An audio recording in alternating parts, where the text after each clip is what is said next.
I'm not stupid, except when it comes to women. I know. In fact, aren't most men stupid when it comes to women? I know some of us think that they know about them, that they understand them, but do they really? I think not. Like most men, I'm just trying to figure it out and do things as right as I can. Having said that, I believe this is the reason it took me so long to realize that I am truly dumb when it comes to women and my wife in particular. I saw signs of her disrespect and betrayal for almost 5 months before I decided that if there was smoke, then maybe there was just a fire that I needed to put out. As the old song goes, we got married in a fever hotter than a pepper sprout. I found Catherine, courted her, and married her during 1 year of college. I was attending Oklahoma State University in Stillwater, majoring in party planning when she came into my life by chance. Okay. My real specialty was hotel and restaurant management. Partying is what I did when I was supposed to be studying.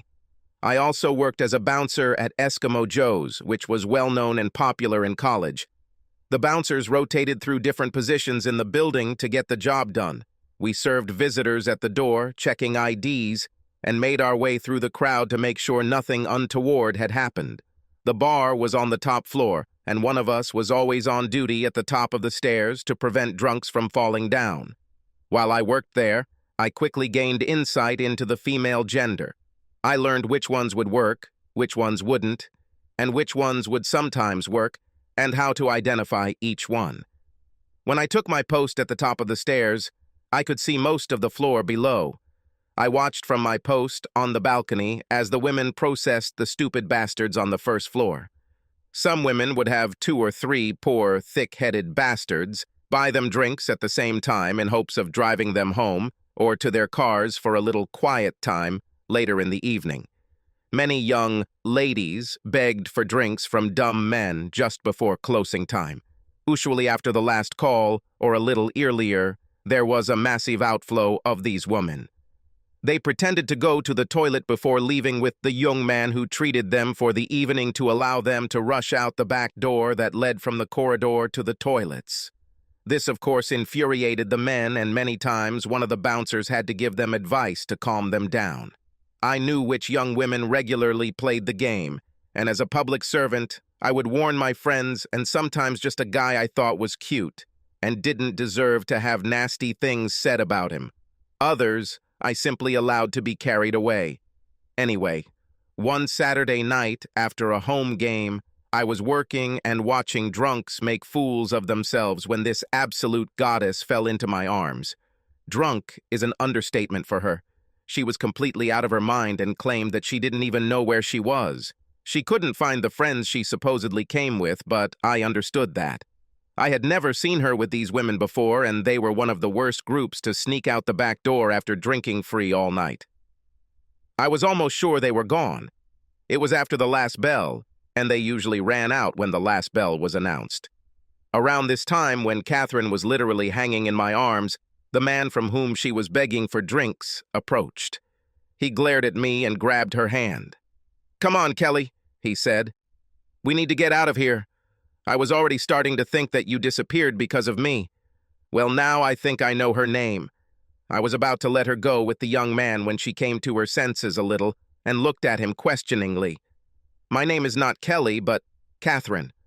Who are you? Why should I go with you? Where are Cindy and the other girls?" I had to go with them when the bar closed. The man simply pulled her hand and said, "Kelly, Catherine, it doesn't matter. I bought you drinks all night long and now you're coming home with me."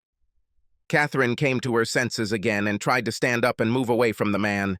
She looked scared and said, "No, I don't know you and I don't want to go with you. Now leave me alone." The man tried to pull her away again, but she resisted. I figured she really didn't know him and didn't want to leave, so I pulled her over to the chair and tried to get between them. "Hey, guy," I said, "looks like the lady doesn't want to go with you. Now why don't you just leave like she asked before we get into trouble?" A mask of hatred appeared on his face and he pushed me. "Fuck off, asshole.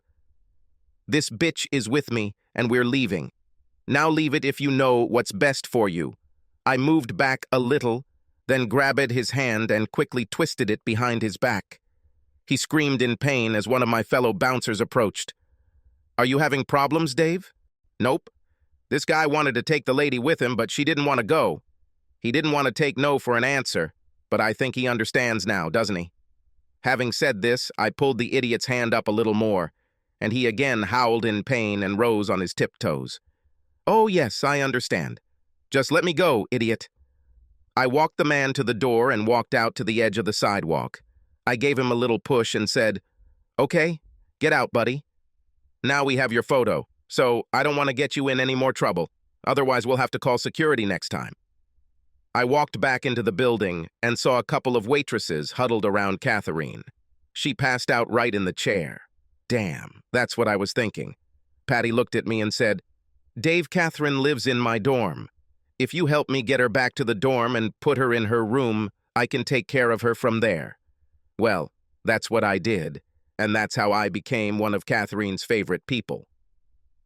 The following weekend, I was working on a Friday evening when a beautiful woman ran up to me, wrapped her arms around me, and pulled me close before planting a very sloppy and lingering kiss on my lips. I pushed her away and said, "Wow, what does all this mean?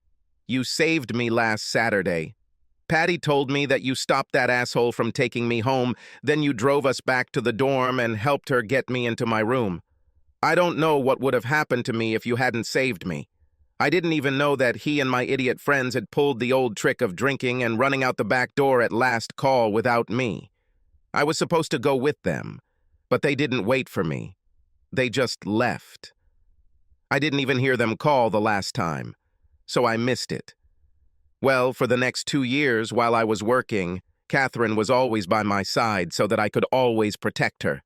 We got to know each other very well and started dating a few months after I rescued her. When we finished school, we got married. Catherine is just a little demanding. She loves parties and dancing, loves to eat delicious food and drink good wine. Everything is fine. We have a great job and no kids, so we can afford it. We just can't afford as much as she wants right now, and it drives her crazy when I tell her we can't go out before payday. Some of our arguments about money revolve around the fact that my parents are quite wealthy. They own a large farming operation and almost 4 plots of farmland in our hometown. We also have a large year-round fishing and hunting resort. When I tell Catherine that we can't afford something, she almost always shouts that if I weren't such an idiot, I would have gotten it from my parents. She thinks I should come home and take a management position with Dad so we can make big money and be a big duck in a small puddle. I have told her multiple times that I am here at this job to get some real-world experience and learn how the big boys do it before I return to our company. The resort manager plans to retire in another 3 years, at which time I will take his place. It's not fast enough for Catherine. I started receiving snide comments about my ability to earn enough to pay our bills. Sometimes Catherine would go out after work with her friends and return home exhausted. Many times over the past few months, I have had to pick her up or pay for a taxi. About 5 months ago, this all stopped. Oh, she still came home excited, and many times I had to go with her to the office the next day to pick up her car. Sometimes I had to take her to her favorite bar, but I never had to pay the taxi driver or pick her up from the bar. Once or twice I found her sleeping on the living room floor when I came down the next morning. I wondered how she got into the house if she passed out on the floor outside the door. Finally, after several arguments, I decided to find out what was really going on. I did what many men do in a similar situation. I bought voice recorders and put them in Catherine's purse, in her car, and even one in her office hidden under her desk. I tapped our landline and bought the necessary equipment to copy her cell phone calls. What I found out killed my love for her. She had a sexual relationship with one of the men she worked with. Many late nights and Saturday shopping trips with the girls over the past 5 months had been her liaison with good old Gregory Anders. He was one of those obnoxious salesmen you hate. Greg was arrogant. He had an insinuating smile and sucked up to his betters.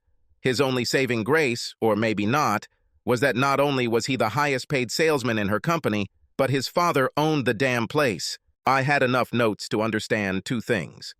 When I cut back on our visits to expensive restaurants, the amount of entertainment, the purchase of fine wines, going to expensive plays, and so on, Catherine complained long and loudly at work about how badly I treated her.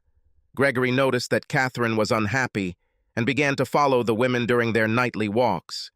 He spent money, bought them drinks, and generally showed them the good life until Catherine became interested. After that, he managed to persuade her to meet him for lunch at an expensive bistro. After she became hooked on his extravagance, he took her out for dinner after work at posh establishments. A few weeks later, Catherine succumbed to his seduction and began spending time in bed with Gregory. He started giving her orders, and to my shock, she followed them. All he had to do was threaten to stop his generosity, and she would comply with his demands. She had sex with him at the time he wanted it, and in the places where he wanted it. I even had tapes of him telling her to cut down on the amount of sex we had because he didn't want my sloppy seconds.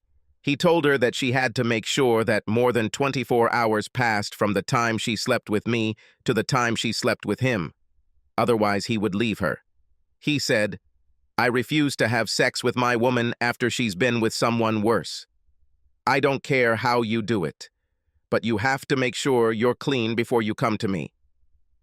Our sex life quickly declined and revolved around good old Gregory's trips out of town to sales and on Sundays. He was never with her on Sundays, so that quickly became my only guaranteed day of love. I have to admit that I really didn't care after I found out what was going on.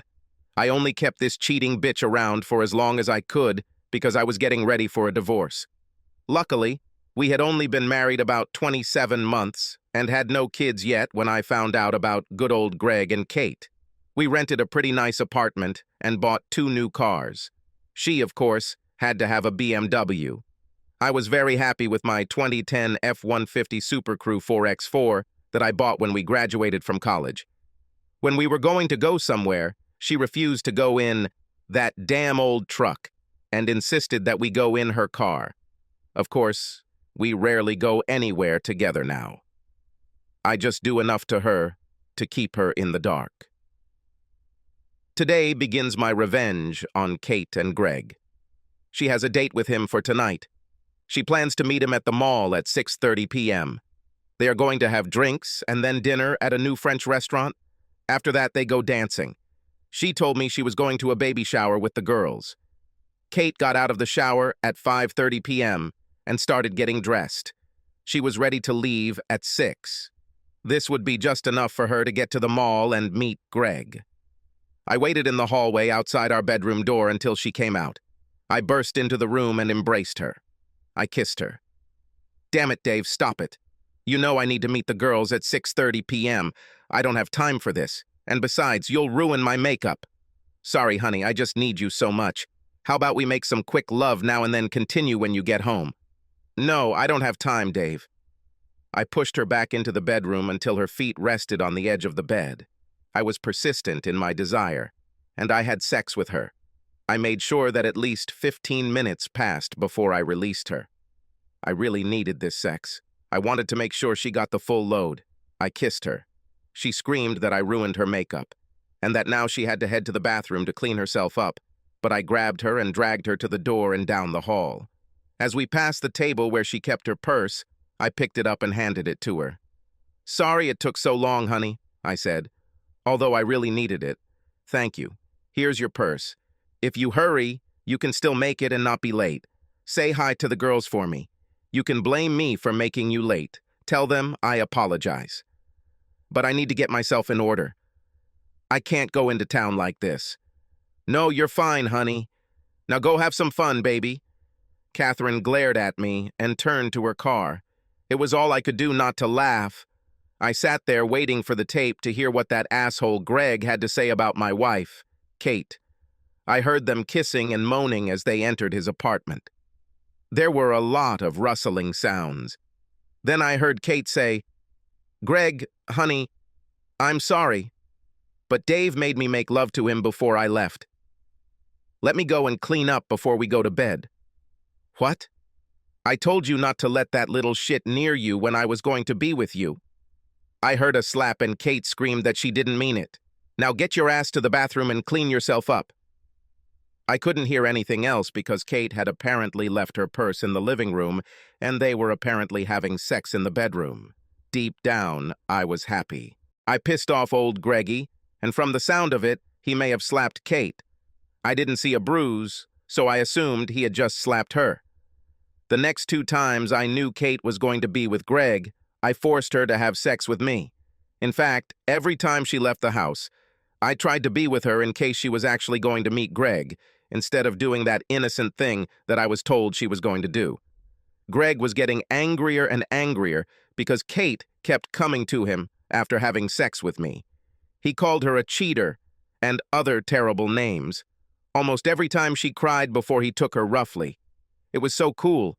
I had sex with her, and she left the house crying from fear of Greg. Then he was mean to her and yelled at her, and she cried even more. As far as I know, he didn't hit her again after that first time, and I suspect it was just a spank on the ass. Although the last time she was with Greg, I felt really bad. I had enough and decided that my revenge was over. I made arrangements to serve her with the divorce papers during her Saturday date. I even provided Greg's wife with copies of the notes and photographs I had.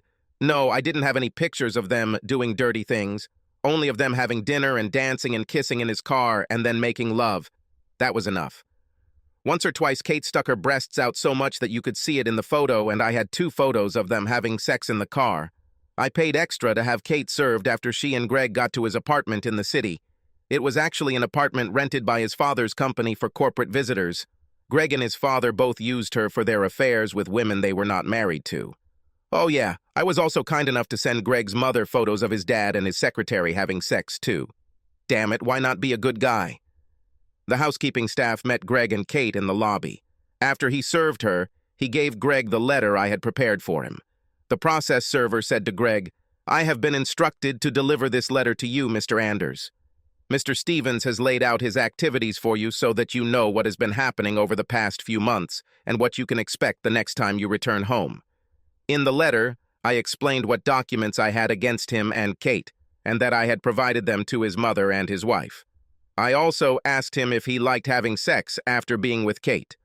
I told him that I made sure that every time she came to see him, I heard their conversation. I'm afraid Greg got so angry that he hit Kate. He managed to hit her twice before the guard grabbed him and pulled him away. I heard it, and I heard the security guard call the police and an ambulance for Kate. I felt bad. Yes, I wanted to hurt Kate, but I didn't want her to get hurt physically. I just didn't know that Greg would actually try to beat her up. About an hour later, I received a call from the hospital. They wanted me to come, fill out some paperwork, and bring Kate home. I laughed and said, "Sorry, ma'am. I cannot do it. Kate and I are getting divorced and she doesn't live with me. Why don't you call her lover and ask him to pick her up?" "Oh, well, I guess I can do it. What's his name?" I gave her Greg's name and phone number. She was silent for a moment, then said, Sir, I'm sorry, but I can't call Mr. Anders. Your wife is in the emergency room because Mr. Anders beat her badly this evening. I believe he is in prison now, sir." "Okay, here are 2 more phone numbers. Perhaps one of them can help." I gave the phone numbers of Kate's parents and one of her 2 best friends. I don't know who picked her up. I didn't hear anything from her for almost 4 days. Wednesday night, I left work to find Kate waiting for me at my truck. When she saw me, she slowly got out of her car and walked towards me. Kate had tears in her eyes as she stopped in front of me. "David, dear," she said, "can we please talk about everything?" "Please?" "No, Kate, not much to talk about. You cheated, and I caught you. Now we are getting divorced," I said. "But I don't want a divorce, Dave. Can't we just end this?" "I have nowhere to go. Please, I need to go home, Dave. I promise I'll feel better if you just let me come home and let me make it up to you." "No, that won't happen, baby. I heard Greggy had to move into your little love nest. Why don't you move in with him and his daddy? I bet they'd be happy to take care of you." I walked around Kate and got into my truck. When I closed the door, she stood there and cried. She didn't move until I was out of sight. And now there's one more thing I didn't understand about women. Kate worked full-time and earned almost $36,000 a year. Why didn't she have enough money to rent a place like I did? Why did she move into this damn apartment with Greg and his father? I don't know. What I learned from the police report was that Greg and his father beat her so badly that she died after 3 days in the hospital. She apparently angered them when she refused to let them have sex with her alone. She thought she was Greg's mistress, and they would marry after their divorce, according to a statement she gave to police before her death. Now I really feel like crap. Kate destroyed our marriage in search of a good life. I killed Kate with my stupid revenge. I looked up and said, "Bartender, give me another drink. We need to end this crap." I was floating, and the world was spinning, and then the damn mule kicked me in the head. Dozens of people stood above me. I looked under the short skirt of the goddess. She looked down at me. Shock crossed her face, and she fell to her knees next to me. "David, is that really you? Why the hell did you get so drunk that you fell off your bar stool?" "Patty?" "Yes, Dave. I'd ask how you're doing, but I don't think you're in any shape to tell me. Let's get you up and see if we can sober you up a little." Patty and one of the bouncers helped me to her booth. She gave me coffee. I ran to the toilet twice to get rid of the coffee and most of my insides. God, I'm glad I don't have to clean up after myself. After a couple of hours, I was at least able to talk without too much trouble. Patty demanded to know what I was doing there so drunk. I told her the whole story that you just heard, and I said, "So you see, Patty, I killed her. I don't know what to do now. I hated her for what she did to me, but I didn't want her to die." Patty sat there in shock. She stared at me with her mouth open. Finally, she wrapped her arm around me and hugged me tightly. "Dave, some of what you did was pretty nasty, but you did not kill her. That asshole Greg killed her. You couldn't know he would do this." Patty sat for a while, staring into the distance, and then said, "You know, Dave, part of this is my fault. Now I regret that I never told you about Catherine while we were in college. Even after you started dating, she had her eye on guys. If they had a lot of money or very little and were willing to spend it on her, she was willing to sleep with them. Often in the evenings, when she wasn't hanging out with you at Joe's, she'd be out with some guy with deep pockets. Where do you think she got the money for those expensive clothes she wore? I never told you because you weren't exceptional back then, and I really didn't think you'd fall for her tricks and marry her. Heck, you worked at Joe's and knew what kind of tramps were there. I thought you were only after her for sex with her, like other guys. So you see that I'm guilty in some way too." I sat and looked at Patty. "Even in college, right? Damn, I just don't understand women. I thought we were doing well. Dave, don't paint all women with the same brush. You know many of us aren't like that. If you use these criteria, I guess I should run away from you because all men are like Gregory, right? Dave, I know that's not true. I worked with you for 2 years. I know what kind of person you are. How many women have you brought home and put to bed when they were so drunk they could have been raped if someone hadn't taken care of them? Dave, you just need to learn that women are like men. There are good, worthy players, and there are bitches. There are women players as well as men. Look for the good ones and do the best you can. We reason differently than men, it's true, and we are more driven by emotions. But it's not that hard to understand, is it?" Patty smiled and pulled my hand. "Let's go, Dave. Let me take you home. By the way, where do you live? If you're really interested in learning something about women, when this all blows over, I'll give you some lessons on how to understand them." "Fine.